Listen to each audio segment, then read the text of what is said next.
Nasaksihan nga natin ang matinding bakbakan between Song Jinwoo at Kar Galgan at nagawa nga ng ating bida mag-dominate sa dungeon boss. Then on this chapter nga ay magiging shadow soldier na ni Song Jinwoo si Kar Galgan at pinangalanan niya itong Tas. Then dadating na nga sila Woo Jinchul at iba pang monitoring division para alamin ang kalagayan ng ibang hunter at sa uling panel nga ay pupunta na ang ating bida sa Hunter Association para ganapin ang kanyang assessment. Hi di Senpai Koy, kung bago ka nga lang dito, please follow and subscribe na. By the way, mas maaga po ako nag-upload sa YouTube kaya dun po kayo manood. Bali pag-uusapan nga natin dito ang chapter 75 up to 76 na Solo Leveling or ang episode 6 part 3. So ano pang hinihintay natin?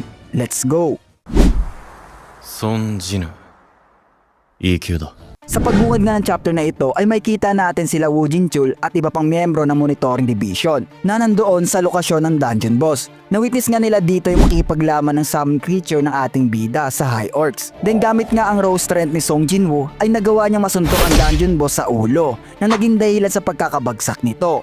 Nagulat nga si Hunter Cha nung malaman na alam rin pala ng Hunter Association yung patungkol sa ating bida. Naparito nga daw si Woo Jinchul sa kadahilanan may naramdaman nga daw silang immense power na nanggagaling sa dungeon gate na ito. Pero mukhang no need na nga daw ng tulong nila marahil kaya naman ni Song Jinwoo i-clear ito ng mag-isa. Namanganga sila sa ating bida sa kadahilanan ng expert nga daw ito sa close combat at summoning na connected sa magic. Nagtanong nga si Hunter Cha kay Woo Jinchul kung ano nga ba daw ang nalalaman nito kay Song Jinwoo. Nag-response naman si Woo Jinchul na oonti nga lang daw yung nalalaman niya patungkol sa ating bida at doon nga mga kaibigan ay naging successful ang pagtalo ng ating bida kay Kar Galgan at nakareceive nga siya dito ng level up. Binabalak niya nga dito kuhain yung reward na na-drop ng dungeon boss pero isinantabi niya lang ito sapagkat nasa pamamahala ng Hunter Guild ang dungeon raid na iyon. Kaya't ang ginawa niya na lang ay in-extract na lang yung katawan ni Kar Galgan para mapabilang sa kanyang shadow army. Then namangha nga yung bida natin kasi first time niya makakita ng isang elite knight rank sa kanyang shadow. Kasi nga mga kaibigan, ang ibang shadow ni Song Jinwoo ay may rank lang na normal, elite at knight. Then si Kar Galgan nga lang daw na shadow niya na merong elite knight rank agad. Expected niya naman ito sapagkat isang A-rank dungeon boss si Kar Galgan. At doon nga ay pinagpasya na ni Song Jinwoo tawagin si Kar Galgan bilang si Tas. At yung ibang natitirang High Orcs nga ay in-extract na ng ating bida. Matapos nga iyon ay tinawag si Song Jinwoo ni Woo Jinchul at sinabing bakit nga doon nag-apply ito as supporter sa raid ng Hunter Guild. Then in-announce nga ni Woo Jinchul sa lahat ng mga hunter na nasa loob ng dungeon yung patukol nga doon kay Song Jinwoo ay isekreto na nga lang daw nila at bawal itong malabas sa publiko dahil sa magiging S-rank hunter ng Korea si Song Jinwoo. Matapos nga iyon ay in-escort na ng monitoring division ang ating bida. Bigla nga nagsalita si Kion at sinabi sa ating bida na napakalakas nga daw nito. Kaya't bakit pumayag dito sa kanila para maging porter lang. At doon nga ay nagbaw ang lahat ng tinulungan ni Song Jinwoo ng mga hunter na nagpapahiwatig ng pasasalamat kay Song Jinwoo sa pagligtas nito sa kanila. Then lumapit nga ang bida natin sa babae na healer at binigay yung maliit na notebook at sinabi na siya na nga lang daw ang magdala ng own will niya sa kanyang pamilya. Nahiya nga yung babae at tinanggap ito at doon ay umalis na ang monitoring division kasama si Song Jinwoo. Hindi nga nagkaroon ng pagkakataon si Hunter Cha na makausap yung bida natin. Napansin nga ni Hunter Lee na merong daladala si Hunter Cha na isang pickaxe. Kaya tinanong niya kung bakit ito may dalang ganito. Then nag-response naman si Hunter Cha na na-notice ba daw yun. Yung minimining nga ni Hunter Cha if nakita rin ba daw yun ni Song Jinwoo, yung awkward niyang daladala sa pickaxe. Nag-response naman si Hunter Lee na kung sino nga ba daw ang tinutukoy ni Hunter Cha at doon ay sinabi na lang ni Hunter Cha isa walang bahala na nga lang daw yung sinabi niya. After nga nun ay mapupunta ang scene kay Jinho. Bali nagkita nga sila dito ni Song Jinwoo para sabihin sa ating bida yung pinag-usapan nila ng kanyang ama. Bali sinabi nga ni Jinho na meron nga daw pinatawag ang kanyang ama na nanggaling sa Red Gate na pinasukan ng ating bida.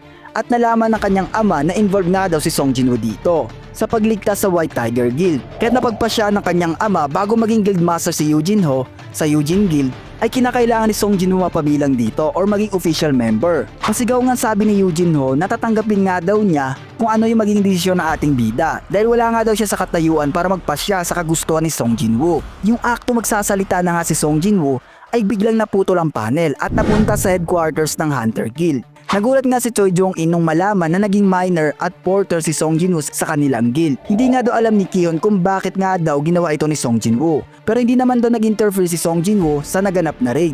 Pero nung naging delikado na nga daw ang sitwasyon at isang malakas na A-rank dungeon yung pinasukan ng B-team na hindi nila kayang i-handle ay walang nagawa si Song Jinwoo kundi ay tulungan sila. Nagsalita naman si Choi Jong-in na pangalawa na nga daw silang guild na tinulungan ni Song Jinwoo. Bali yung una nga daw ay ang White Tiger Guild sa naging raid nito sa B-rank gate. Sinabi nga ni Kion yung ability ng ating bida na kaya nga daw nito mag-summon at maging isang assassin sa laban. Bali yung tinatalo nga daw nitong monster ay binubuhay niya muli para maging alagad at makipaglaban sa panig niya.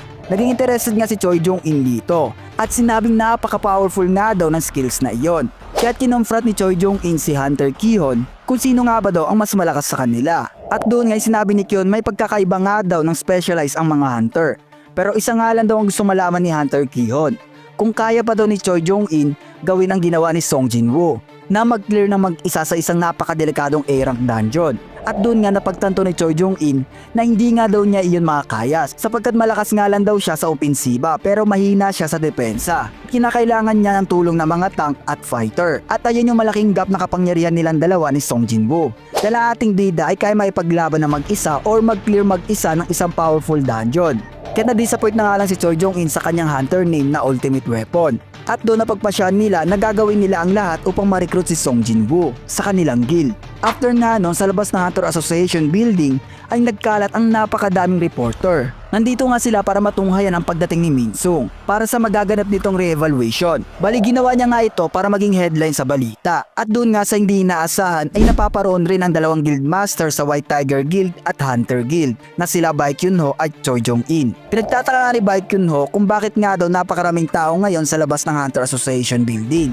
Nagtanong naman ng isang reporter kung nandito ba daw ang dalawang guildmaster upang i-recruit daw si Min-sung. At doon nga walang statement na binigay si Baek Kyun-ho sa kadahilan ng bawal malaman sa publiko yung patungkol kay Song Jin-woo. Habang hindi natatapos yung assessment nito, nag-response naman si Choi Jong-in sa mga reporter na meron siyang ibang negosasyon kaya't naparito siya. Kumbaga wala silang intention para kay Min-sung. Nag-usap nga ang dalawang guildmaster at sinabing mukhang dalawa nga daw silang guild na tinulungan ni Song Jin-woo. Kaya't bilang pasasalamat at pagbigay ng appreciation sa ginawa ng ating bida, ay nandito sila upang i-recruit ito sa kanilang kanya-kanyang guild. As you can see nga sa panel na ito ay nagkaroon nga ng tensyon ang dalawa. Sinabi nga ni Baek Kyun-ho na kulang nga daw sila ng miyembro sa guild. Kaya't for sure na allow sila magdagdag pa ng mga hunter. Pagalit na response naman ni Choi Jong-in na bakit isang S-rank hunter ang gustong i-recruit ni Baek Kyun-ho. Kaya't akala niya na baka naghanap ito ng away. Sa kadahilan na meron silang dalawang S-rank hunter sa Hunter Guild.